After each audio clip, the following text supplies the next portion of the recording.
मनुष्य शरीर ही एक ऐसा मार्ग है जिससे हम भगवान को प्राप्त कर सकते हैं। तो मनुष्य शरीर का प्रयोजन, भगवान ने हमें मनुष्य बनाया है, इसका प्रयोजन है कि परम तत्व को प्राप्त कर ले। वह परम तत्व क्या है? कहा वदन्ति तत्त्वविदः तत्वं यज्ञानमद्वयम्। वे तत्व ज्ञान स्वरूप है। वो तत्व ऐसा कोई पदार्थ नहीं है जिसको हम प्राप्त कर ले, वह हमारा ज्ञान है। हम संसार में बंधे हुए हैं तो किसी सांकड़ ने हमें नहीं बांधा है, हम अपने मन से बंधे हुए हैं। यदि मन से छूट जाएंगे तो छूट जाएंगे।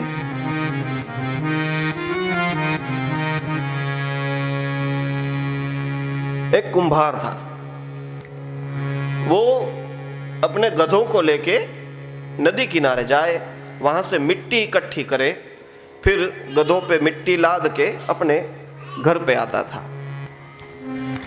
तो प्रत्येक गधे के गले में डोरी लगाई हुई थी।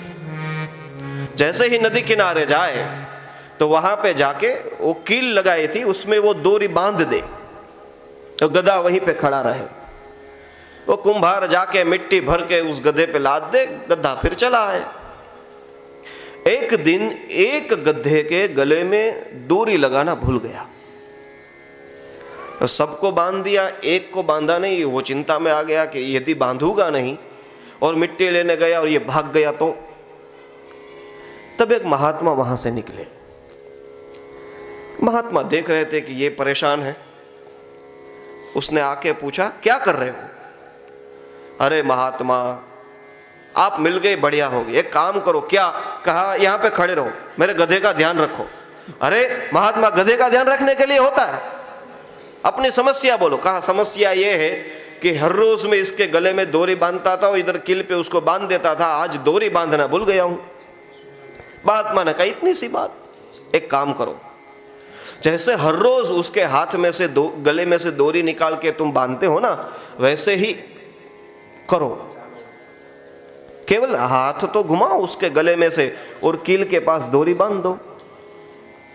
कहा डोरी नहीं है। कहा मैं उधर दूर खड़ा हूं, यदि भागेगा तो मेरी जिम्मेदारी, मैं उसको रोक लूंगा।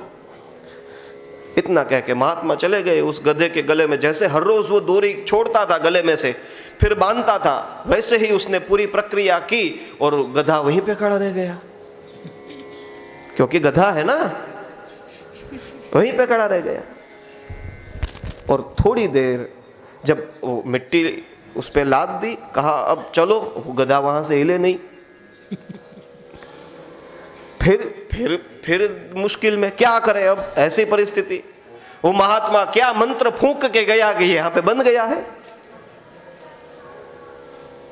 क्योंकि वो कुम्हार को तो दिखे कि ये बंधा नहीं है, लेकिन गधे को तो मन में ऐसा ही है मैं इसमें बंधा हूं, वहां से हिलता ही नहीं है। फिर वो महात्मा कहीं वो स्नान शौच करने गए थे, फिर वहां से निकले। कहा अब क्या है? अरे महात्मा, कौन सा मंत्र फूका, यहां से निकल नहीं रहा है। एक काम करो, जैसे हर रोज तुम उसको छोड़ते हो वैसे छोड़ दो। वही किया, ऐसे ही छोड़ा। जैसे ही छोड़ा गधा चलने लग गया। कहा यही बात है, इस संसार का पूरा बंधन मिथ्या ही है, लेकिन जैसे गधे की डोरी है ना, वैसे ही हम बंधे हैं। लगता है कि हम बंधे, शरीर छूट जाएगा तो कौन सा बंधन हमें पकड़ेगा भाई।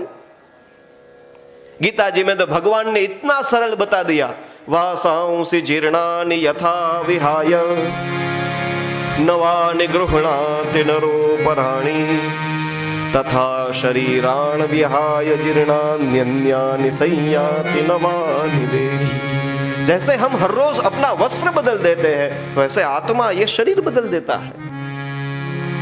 तो किस शरीर के साथ हम जुड़े रहेंगे भाई? ये बंधन मिथ्या ही है। लेकिन गधे की योनि में ये पता नहीं चलेगा कि मैं बंधा नहीं हूं। ये किसकी दृष्टि में आएगा? कहा मनुष्य योनि में ही पता चलेगा कि मैं बंधा नहीं हूं। ये जो बंधन है वह आरोपित किया गया है नहीं, दिख रहा है। तो ऐसे बंधन से छूटने के लिए मनुष्य शरीर ही केवल ये कर सकता है। इसीलिए मनुष्य शरीर का प्रयोजन है कि इस शरीर से परम तत्व का ध्यान हो। परम तत्व क्या है? कहा वह ज्ञान स्वरूप ही है। इसलिए कोई पदार्थ नहीं है, केवल मन में जो बंद गांठ पड़ गई है उसको खोलने की बात है। और मन में पड़ी हुई गांठ मिथ्या ही है ही नहीं, लेकिन हम गांठ मान रहे हैं, उसको छोड़ने की बात। ये कब छूटेगी? कहा जब परम तत्व का ध्यान लगेगा।